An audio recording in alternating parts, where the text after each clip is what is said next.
এবং এই কারণে বোনরা তারা যে অ্যাটায়ার অর্থাৎ তারা এহরামের জন্য যে কাপড়গুলো পরেন এটার মধ্যে অনেক ধরনের ত্রুটি আছে, বিচ্যুতি আছে। যেমন ধরুন আপনার পুরুষরা কিন্তু সেলাইবিহীন কাপড় পরতে হয়, আর মহিলাদের কোনো সেলাই বিহুর কাপড় লাগে না, যে কোনো কাপড় পরতে পারে, কিন্তু তারা চকচকে দেখবেন এখন তারা মানে বোরকা বানাচ্ছে, যে বোরকা বানানোর পরে বোরকার কারণে তার কাছে তার দিকে আরেকবার তাকানো লাগে, এত সুন্দর বোরকা কে দেখি তো, মানে এর আগে ওনাকে আপনি দেখতেন, এখন বোরকার কারণে আরেকবার তাকাইতেছেন, অথবা একবার দেখছেন আরেকবার দেখি এত সুন্দর বোরকা কে দেখি তো।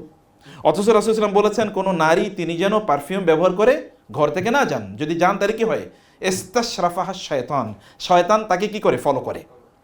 এবং তিনি বলেছেন যে তিনি যেন এই নারী যিনি পারফিউম ব্যবহার করে ঘর থেকে বের হয়েছেন তিনি যেন দ্রুত ঘরে ফিরে যান, আদারওয়াইজ ফা ইন্নাহা জানিয়া, তিনি একজন জেনাকারিনী, ব্যভিচারিণী হিসেবে আল্লাহর খাতায় তার নাম লেখা হয়ে যাবে।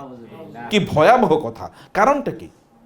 কারণ হচ্ছে তার এই যে স্মেল, এই পারফিউমের স্মেল যদি কোনো পুরুষের নাকে যায় তাহলে ওই পুরুষ তাকে নিয়ে বিভিন্ন ধরনের চিন্তা ভাবনা করা শুরু করে দেবে, ওই পুরুষ তাকে নিয়ে অন্তরের জেনা করছে, অতএব তিনি জেনা করেনি, তিনি জেনার রাস্তাটা উন্মুক্ত করে দিচ্ছেন।